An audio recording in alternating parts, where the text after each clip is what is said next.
Hello students, कैसे हैं सब लोग। आई होप सब अच्छे होंगे। तो हमने लास्ट क्लास में स्टार्ट कर दिया था अपना चैप्टर बैंकिंग, जिसमें हमने कमर्शियल बैंक समझ लिया था, कमर्शियल बैंक के फंक्शन समझ लिए थे, सेंट्रल बैंक क्या होता है वो समझ लिया था। और आज हमारी टर्न है समझने की सेंट्रल बैंक के functions, that means functions of central bank. ये टॉपिक बहुत इंपॉर्टेंट है क्योंकि ये टॉपिक आगे आने वाले जितने यूनिट्स हैं ना वहाँ से कनेक्टेड है। तो जितना भी ये पूरा टॉपिक है उसे ध्यान से समझना है कि कैसे सेंट्रल बैंक फंक्शन करती है और कैसे इकोनॉमी में मनी सप्लाई को कंट्रोल करती है। So there are four functions of central bank. The first one is currency authority, second one is bankers bank and supervisor, third one is banker to government, and the last one is controller of money supply and credit। ये जो आपका ये function है ये सबसे ज्यादा important है इन चारों फंक्शंस में से। ठीक है, अब हम वन बाय वन एक एक फंक्शन को समझेंगे। First one, currency authority. Currency authority का क्या मतलब है, इसका सिंपल ये मतलब है कि जितनी भी करेंसी इकोनॉमी में प्रिंट होती है उन्हें कौन प्रिंट करता है, आरबीआई प्रिंट करता है। उसका सोल अथॉरिटिव कौन है, आरबीआई है, और किसी को अथॉरिटी नहीं है, किसी को कोई हक नहीं है कि वो करेंसी को प्रिंट कर सकता है। So the sole authority to issue the currency in the country, वो किसके पास है, आरबीआई के पास है। जो हम करेंसी यूज करते हैं वो कौन प्रिंट करता है, RBI. In India, sole right of issuing paper currency notes except ₹1 note and coin। ये यहाँ पे ध्यान रखना है आपको कि एक्सेप्ट ₹1 नोट, क्या आपका ₹1 नोट एंड कॉइन्स। तो ₹1 नोट और कॉइन्स ये कौन इशू करता है, मिनिस्ट्री ऑफ फाइनेंस। कौन इशू करता है, मिनिस्ट्री ऑफ फाइनेंस। इनको छोड़ के जितनी भी नोट्स हैं वो कौन इशू करता है, आरबीआई। तो वहां पे दो एक्सेप्शन है, ₹1 note and coins that were issued by ministry of finance. ये क्वेश्चन कभी ना कभी एमसीक्यू में पूछ लिए जाते हैं, तो आपको पता होना चाहिए कि ₹1 नोट एंड कॉइन कौन इशू करता है, that is ministry of finance. Now banker to government, this is a second function कि जो आरबीआई है गवर्नमेंट का क्या होता है, बैंक होता है। अब गवर्नमेंट के अपने ट्रांजैक्शन होते होंगे, राइट। अब उनके पास सोर्सेज ऑफ इनकम है, कहीं ना कहीं से इनकम आ रही है, कहीं ना कहीं वो पेमेंट कर रहे हैं, तो इसका रिकॉर्ड किसके पास रहता है, गवर्नमेंट के पास रहता है। To keep cash balances of the central and state government, जो भी सेंट्रल एंड स्टेट गवर्नमेंट के कैश बैलेंसेज होते हैं, कैश से लेना देना जितना भी होता है उसका रिकॉर्ड किसके पास रहता है, आरबीआई के पास रहता है। इट एक्सेप्ट रिसिप्ट, जो भी सोर्सेज ऑफ इनकम है गवर्नमेंट के, चाहे सेंट्रल हो चाहे स्टेट हो, किसके पास रिकॉर्ड है, central bank. And makes payments for the government, और जो भी पेमेंट करनी होती है उसका रिकॉर्ड किसके पास होता है, सेंट्रल बैंक के पास होता है। Next, it gives loans and advances to the government for temporary periods. अगर गवर्नमेंट को कभी जरूरत पड़ती है कुछ लोन की, ठीक है, तो वो किसके पास अप्रोच कर सकते हैं, आरबीआई के पास अप्रोच कर सकते हैं, सेंट्रल बैंक के पास जा सकते हैं, वो उन्हें लोन प्रोवाइड करेंगे। Clear, but on a temporary basis, मतलब सिर्फ और सिर्फ कुछ टाइम के लिए। सो ये आपका सेकेंड फंक्शन हो जाता है बैंकर टू गवर्नमेंट। गवर्नमेंट का क्या है, बैंक है। ठीक है, first one sole authority of printing currency, second one is bankers to government. अब थर्ड वन है आपका बैंकर्स बैंक एंड सुपरवाइजर। मतलब जितने भी बैंक है ना इकोनॉमी में, उनको क्या कर रहा है, उनको सुपरवाइज कर रहा है कि वो ढंग से काम कर रहे हैं या नहीं कर रहे, रेगुलेट करना, ऑपरेट करना, उनकी जो टेक केयर है, जो सुपरवाइजिंग है, वो कौन करता है, सेंट्रल बैंक करता है। सो अब इसके जो बैंकर्स बैंक एंड सुपरवाइजर, इसके भी तीन फंक्शंस हैं। ठीक है, इसके तीन फंक्शंस हैं। First one is your custodian of cash reserve. Custodian of cash reserve का क्या मतलब है, देखो, जितना भी डिपॉजिट आता है ना बैंक का, मैंने पहले भी बताया था, उसका कुछ परसेंटेज कमर्शियल बैंक या तो सेंट्रल बैंक के पास रखेगा या फिर अपने पास रखेगा। ठीक है, अब हम यहाँ पे बात कर रहे हैं CRR की। किसकी बात कर रहे हैं, CRR। ठीक है, अब ये CRR क्या होता है, it is essential for commercial bank to keep a certain part of their deposit, और जिसे हम क्या कहते हैं, CRR, that means cash reserve ratio. तो जो भी डिपॉजिट आया है कमर्शियल बैंक के पास, उसका कुछ परसेंटेज सेंट्रल बैंक के पास जाएगा, जिसे हम कहते हैं cash reserve ratio. That means your central bank act like a custodian of cash reserve. उसके पास कैश का क्या रहेगा, रिजर्व रहेगा। अब इसी का सेकेंड पार्ट है आपका लेंडर ऑफ लास्ट रिजॉर्ट। इसका सेपरेट क्वेश्चन आ जाता है कि how does central bank act as a lender of last resort. कैसे सेंट्रल बैंक लास्ट रिजॉर्ट की तरह काम करते हैं। देखो, अब कमर्शियल बैंक के पास हो सकता है इन फ्यूचर पैसों की जरूरत पड़े, ठीक है, फाइनेंशियल रिक्वायरमेंट की जरूरत पड़े, तो जब उसके पास सारे सोर्सेज खत्म हो जाते हैं, चाहे वो अपनी असेट सेल करे या कुछ भी करे, तो अल्टीमेटली जो उसके पास लास्ट ऑप्शन बचता है ना, जो अब उसकी हेल्प कर सकता है, वो कौन है, सिर्फ और सिर्फ सेंट्रल बैंक है।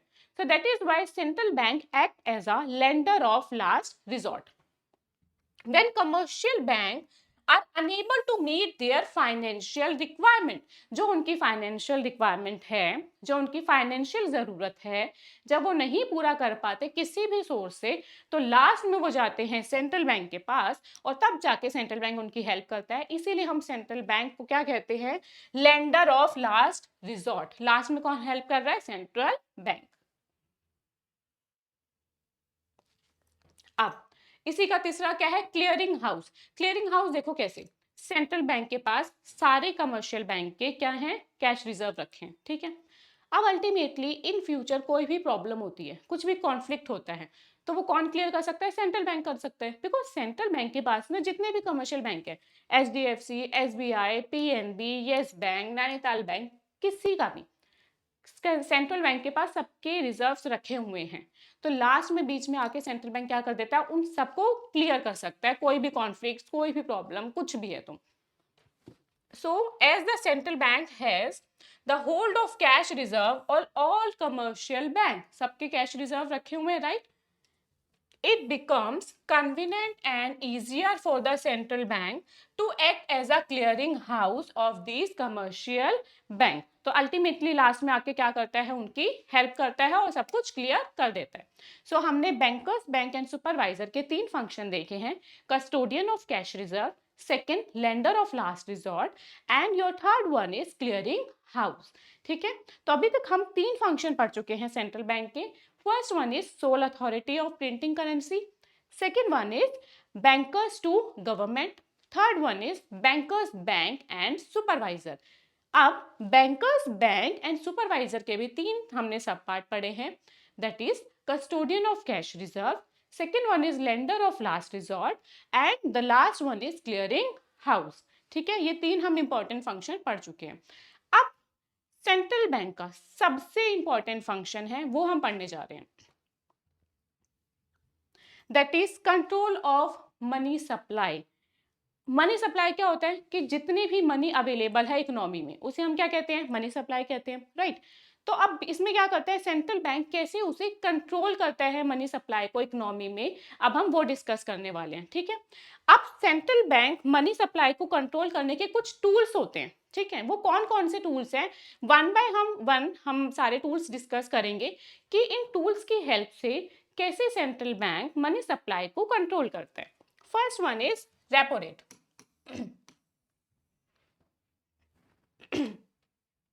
या अब रेपो रेट क्या होता है, रेपो रेट वो रेट होता है जो सेंट्रल बैंक कमर्शियल बैंक को मनी लैंड करता है for a short period of time, ठीक है। You can see over here the rate at which country central bank lend money to commercial bank to meet their short term financial need। जब commercial bank को financially requirement होती है तो क्या करता है सेंट्रल बैंक मनी लैंड कर सकता है for a short period of time, जिसे हम क्या कहते हैं, रेपो रेट, ठीक है। अब इस रेपो रेट से मनी सप्लाई कैसे कंट्रोल होगी, चलो एग्जांपल देख लेते हैं। लेट अस से ये रेपो रेट इंक्रीज हो गया, take an example from 4% to 5%, ठीक है। अब रेपो रेट इंक्रीज हुआ है, that means cost of borrowing for the commercial bank increase हो गई। कॉस्ट ऑफ बोरोइंग क्या होता है कि जो कमर्शियल बैंक सेंट्रल बैंक से मनी लेता है तो उस पर उसने कुछ ना कुछ इंटरेस्ट रेट पे करना पड़ेगा, है ना। लेट अस से पहले 4% था, अब आपका हो गया 5%, दैट मीन्स कमर्शियल बैंक को ज्यादा इंटरेस्ट रेट पे करना पड़ रहा है, तो उसकी कॉस्ट ऑफ बोरोइंग क्या हो गई है, इंक्रीज हो गई है, increase and increase, repo rate के इंक्रीज होने की वजह से कॉस्ट ऑफ बोरोइंग इंक्रीज हो गई है ना। अब अगर कमर्शियल बैंक को ज्यादा इंटरेस्ट रेट देना पड़ रहा है तो कमर्शियल बैंक क्या करेगा, अपना ये बर्डन अल्टीमेटली पब्लिक पे शिफ्ट करेगा, क्योंकि उसे भी कहीं ना कहीं से इंटरेस्ट रेट पे करना है। तब इस टाइम पे कमर्शियल बैंक क्या करेगा, लैंडिंग रेट इंक्रीज कर देगा। लैंडिंग रेट वो रेट होता है जिस रेट पर कमर्शियल बैंक पब्लिक को मनी लोन प्रोवाइड करती है, ठीक है। अब यहां पर क्या हो गया, लैंडिंग रेट इंक्रीज हो गया। सिंपल सी बात है, अगर लैंडिंग रेट इंक्रीज हो गया है, ठीक है, आप बैंक जाते हो लोन लेने के लिए, वो रेट इंक्रीज हो गया है, तो क्या लोन लोगे, नहीं, ऑब्वियसली नो, राइट। सो इस टाइम पे पब्लिक क्या हो जाएगी, डिस्करेज हो जाएगी। So public will discourage to take loan.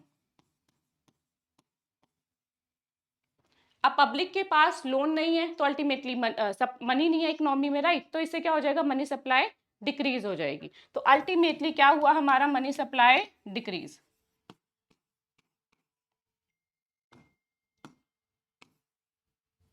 अब ये पूरे साइकिल को एक बार दोबारा देखते हैं। जैसे रेपो रेट इंक्रीज हुआ है, रेपो रेट इंक्रीज हुआ लेटे से 4% से 5%, कॉस्ट ऑफ बोरिंग इंक्रीज हो गई, कमर्शियल बैंक को ज्यादा इंटरेस्ट रेट पे करना पड़ेगा।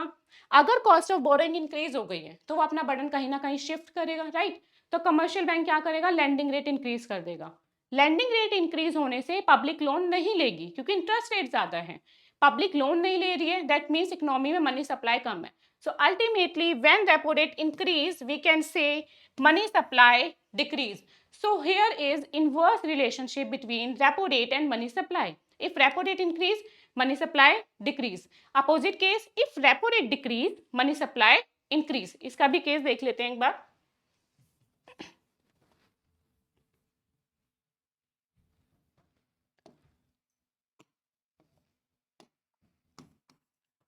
We are saying repo rate decrease. Repo rate के डिक्रीज होने से कॉस्ट ऑफ बोरोइंग, जिस रेट पे कमर्शियल बैंक बोरो कर रहे हैं वो भी डिक्रीज हो जाएगा। अब ये कॉस्ट ऑफ बोरोइंग डिक्रीज हो गया है, कमर्शियल बैंक का बर्डन कम हो गया है, तो वो क्या करेगा, अपना लैंडिंग रेट भी डिक्रीज कर सकता है। जैसे ही कमर्शियल बैंक ने लैंडिंग रेट डिक्रीज करा, ठीक है, इंटरेस्ट रेट कम हो गया पब्लिक के लिए, पब्लिक क्या करेगी, लोन लेना स्टार्ट कर देगी, राइट। तो public will encourage to take loan.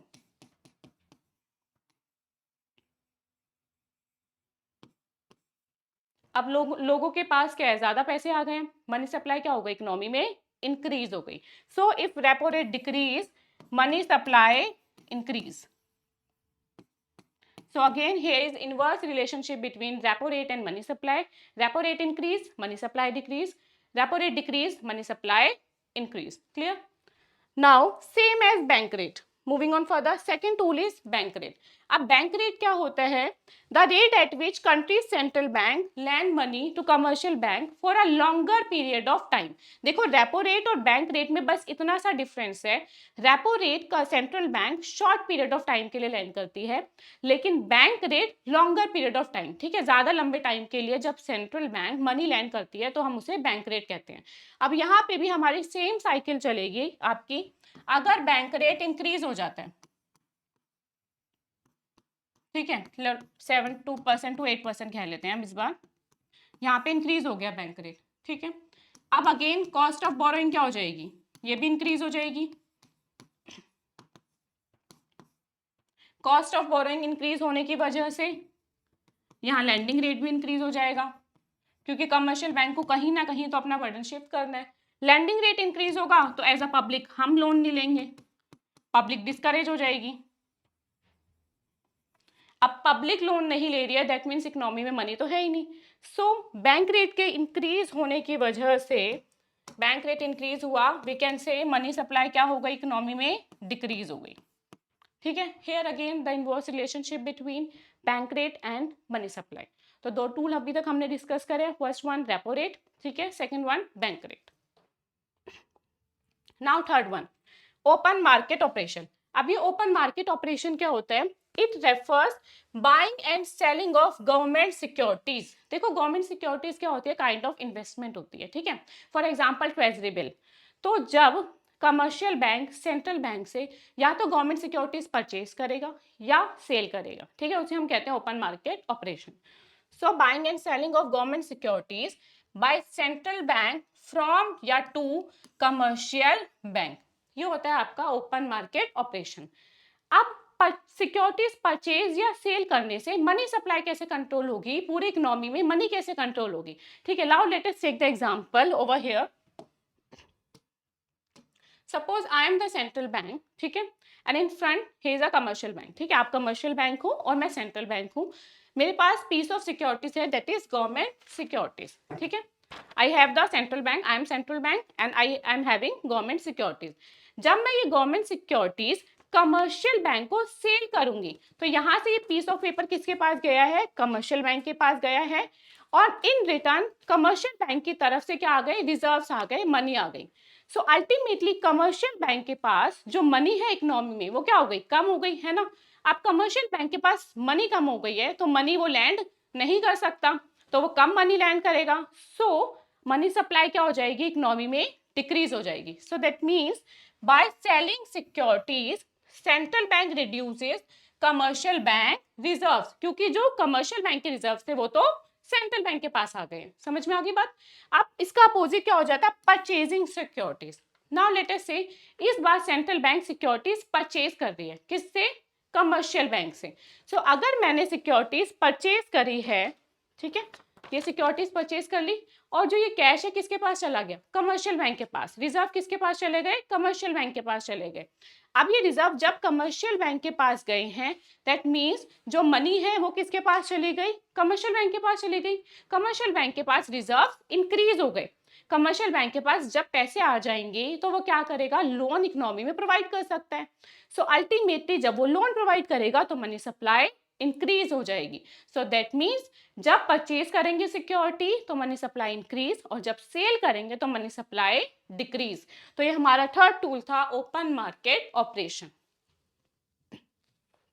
Now fourth one, legal reserve ratio. As we have discussed earlier, legal reserve ratio का मतलब होता है सिंपल कि जो भी डिपॉजिट आ रहा है ना उसका कुछ परसेंटेज सेंट्रल बैंक के पास रखवा दो या कमर्शियल बैंक के पास रखवा दो, सारा का सारा भाई अपने पास नहीं रख सकते, ठीक है। तो ये होता है लीगल रिजर्व रेशो। अब लीगल रिजर्व रेशो में दो टाइप आ जाते हैं आपके, CRR और SLR। छोटा सा डिफरेंस है इसमें, cash reserve ratio, that is your CRR। It means कि जो भी डिपॉजिट आ रहा है ना उसका कुछ परसेंटेज सेंट्रल बैंक के पास रखवा दो, सिंपल। डिपॉजिट का कुछ परसेंटेज सेंट्रल बैंक के पास, that is cash reserve ratio. SLR statutory liquidity ratio, deposit का कुछ परसेंटेज किसके पास? कमर्शियल बैंक के पास। Clear difference? CRR किसके पास है? डिपॉजिट का कुछ परसेंटेज सेंट्रल बैंक के पास जा रहा है। SLR डिपॉजिट का कुछ परसेंटेज किसके पास जा रहा है? कमर्शियल बैंक के पास जा रहा है। तो ये आपका होता है CRR और नीचे वाला हो गया आपका SLR। अब CRR या फिर हम कहें SLR की वजह से मनी सप्लाई कैसे कंट्रोल होती है इकोनॉमी में, चलो देख लेते हैं अब इसको भी।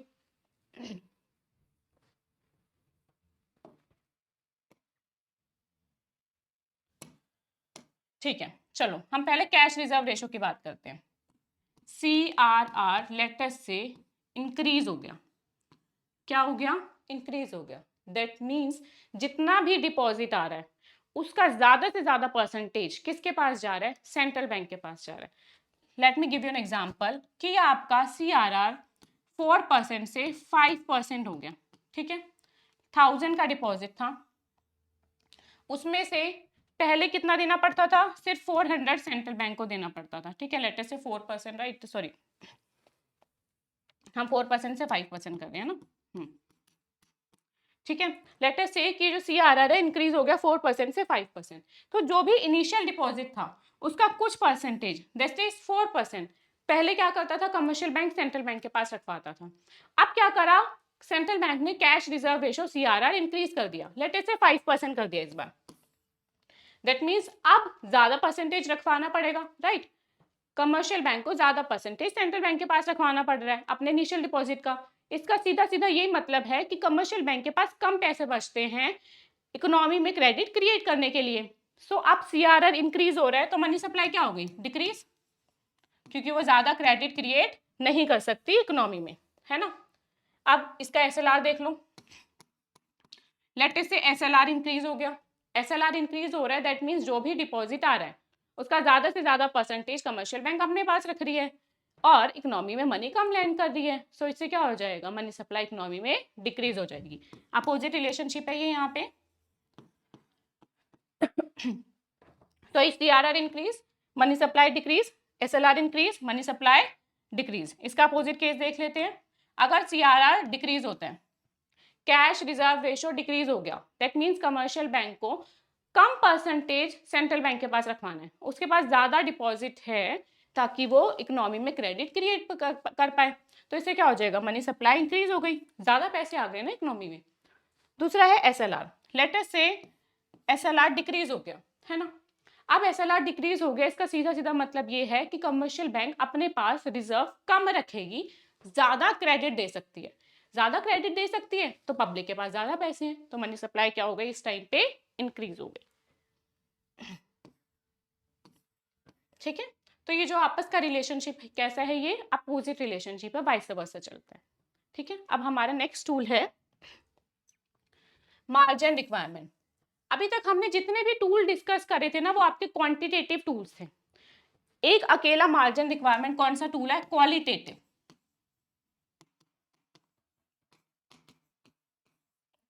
अब मार्जिन रिक्वायरमेंट क्या होता है, it is a difference between loan amount and the market value of security offered by the borrower. जब भी हमें लोन लेना होता है उसके एक्सचेंज में कुछ ना कुछ कोलेटरल सिक्योरिटी रखवाई जाती है। ठीक है, तो मार्जिन रिक्वायरमेंट होता है जितना लोन हमें दिया जा रहा है और जितनी सिक्योरिटी रखवाई जा रही है उन दोनों के बीच का डिफरेंस। ठीक है, नाउ लेट अस से सेंट्रल बैंक ने कहा कि ये डिफरेंस 30% होना चाहिए, that means 70% commercial bank economy में लो एज अ लोन दे सकता है, मनी दे सकता है, क्रेडिट क्रिएट कर सकता है। अब सेंट्रल बैंक ने कह दिया नहीं जी 40% रखवाओ, या डिफरेंस 40 होना चाहिए। अब इस बार सेंट्रल बैंक कितना दे सकता है, सिर्फ और सिर्फ 60% क्रेडिट, राइट। अब इसने कह दिया नहीं 20% रखवाओ, तो अब कितना दे सकता है, 80%। So you can see over here, अगर हम मार्जिन रिक्वायरमेंट इंक्रीज कर देते हैं, यहाँ पे क्या कर रहे हैं, इंक्रीज कर रहे हैं, तो उससे क्या हो रहा है, हमारा मनी सप्लाई डिक्रीज हो रहा है। ठीक है, अगर ये जो आपका मार्जिन रिक्वायरमेंट है 30 से 20 आ गया, डिक्रीज हो गया, तो मनी सप्लाई क्या हो गई, 70 से 80, दैट मीन्स इंक्रीज हो गई। तो again inverse relationship, if margin requirement increase your money supply decrease, if margin requirement decrease your money supply increase। Clear. तो ये हमने सारे टूल्स डिस्कस करें। लास्ट वाला फंक्शन बहुत इंपॉर्टेंट है, कंट्रोल ऑफ मनी सप्लाई, क्योंकि अगर ये समझ में आ गया ना, आगे आने वाले जितने भी चैप्टर्स है सारा कॉन्सेप्ट समझ में आ जाएगा। तो हमने कंट्रोल ऑफ मनी सप्लाई के कुछ टूल्स डिस्कस करे हैं, क्वांटिटेटिव और क्वालिटेटिव। क्वांटिटेटिव में हमने डिस्कस करा है repo rate, bank rate, open market operation, legal reserve ratio. ठीक है, और क्वालिटेटिव का हमने डिस्कस करा है मार्जिन रिक्वायरमेंट। सो इन सब की हेल्प से सेंट्रल बैंक इकोनॉमी में क्या करता है, मनी सप्लाई को कंट्रोल करता है। ठीक है, तो हमने पहले कमर्शियल बैंक समझा था, है ना, उसके फंक्शन देखे। अभी हमने सेंट्रल बैंक समझा, उसके फंक्शन देखे। अब कमर्शियल बैंक और सेंट्रल बैंक में डिफरेंस तो है ना, इतना तो अभी तक समझ में आ गया होगा। अब देख लेते हैं उसके डिफरेंस एग्जैक्टली क्या क्या है। चलो central bank, commercial bank, first base हम देखेंगे मीनिंग कि मतलब क्या होता है। सो central bank is an apex body that control, operate, regulate the entire banking system. पूरा का पूरे बैंकिंग सिस्टम को क्या करता है, या तो कंट्रोल कर रहा है, रेगुलेट कर रहा है, ऑपरेट कर रहा है। कैसे ये सारे कमर्शियल बैंक काम करेंगे, कौन देख रहा है, सेंट्रल बैंक। कमर्शियल बैंक की definition, it's an institution which perform the function of accepting deposit, deposit accept कर रहा है या फिर लोन ग्रांट कर रहा है, फॉर मेकिंग इन्वेस्टमेंट, और उसका एम क्या है, just aim to earn profit. तो फर्स्ट में आपकी क्या आ गई definition. Second, ownership, central bank own by government, government की होती है ना, reserve bank of India. But commercial bank या तो गवर्नमेंट के पास भी हो सकता है या प्राइवेट सेक्टर। ठीक है, आप देखते होंगे कितने सारे बैंक्स हैं जो या तो प्राइवेट है या फिर क्या है, गवर्नमेंट बैंक है। तो कमर्शियल बैंक दोनों ऑपरेट करते हैं, गवर्नमेंट और प्राइवेट, लेकिन सेंट्रल बैंक सिर्फ और सिर्फ गवर्नमेंट। ऑब्जेक्टिव, सेंट्रल बैंक का क्या ऑब्जेक्टिव होता है? It operates in public interest without profit motive. Central bank का कोई ऑब्जेक्टिव नहीं होता प्रॉफिट मोटिव का, लेकिन कमर्शियल बैंक का क्या ऑब्जेक्टिव होता है? टू अर्न और maximise profit. Issue of currency, central bank के पास तो पूरी अथॉरिटी है, जो नोट्स वगैरह है, करेंसी है, उसे इशू कर सकता है, प्रिंट कर सकता है, लेकिन कमर्शियल बैंक के पास ये अथॉरिटी नहीं है, क्योंकि हमने फंक्शन में भी डिस्कस किया था, सोल अथॉरिटी किसके पास है? सिर्फ और सिर्फ central bank. So that is why it has no power to issue currency. Now public dealing, क्या सेंट्रल बैंक पब्लिक के साथ डील करता है? No, it does not directly deal with the public. We can't go to the central bank to deposit our money for a loan purpose, right? So central bank directly deal नहीं करता public के साथ, और तो money supply control करता है economy में, but commercial bank deal directly with the public. Public के साथ डायरेक्टली डील करते हैं, हम जाते हैं बैंक में, कैश डिपॉजिट करते हैं, कैश विड्रॉ करते हैं, लोन लेते हैं, सो ये डायरेक्टली पब्लिक के साथ डीलिंग कौन करता है? Commercial bank. Now number of bank, central bank सिर्फ एक ही होता है कंट्री में, ठीक है, इंडिया का सेंट्रल बैंक है reserve bank of India, so only one central bank, but commercial bank can be many, बहुत सारे कमर्शियल बैंक हो सकते हैं किसी भी इकोनॉमी में, किसी भी कंट्री में, है ना। तो ये सारे आपके क्या हो गए? डिफरेंसेस हो गए। तो अब हमने इस चैप्टर में जो पूरा हम ओवरव्यू देखे, हमने क्या क्या पढ़ लिया? कमर्शियल बैंक पढ़ लिया, डेफिनेशन पढ़ ली, उसके फंक्शंस पढ़ लिए, फिर हमने क्रेडिट क्रिएशन पढ़ लिया कि क्रेडिट कैसे क्रिएट होता है इकोनॉमी में, वो भी हमने समझ लिया। फिर आ गए हम सेंट्रल बैंक पे, सेंट्रल बैंक के फंक्शन डिस्कस करें, 4 फंक्शन डिस्कस करें, control of money supply discuss करें जो सबसे ज़्यादा इंपॉर्टेंट है, और लास्ट में हमने देखा है कि डिफरेंस क्या होता है central bank and commercial bank का। तो ये जो टॉपिक है हमने डिस्कस करे हैं इस चैप्टर का सबसे इंपॉर्टेंट है, और ये बहुत अच्छे से करने हैं, ईजी है। Today we are done with this chapter, next time will come up with new chapter. Okay, thank you.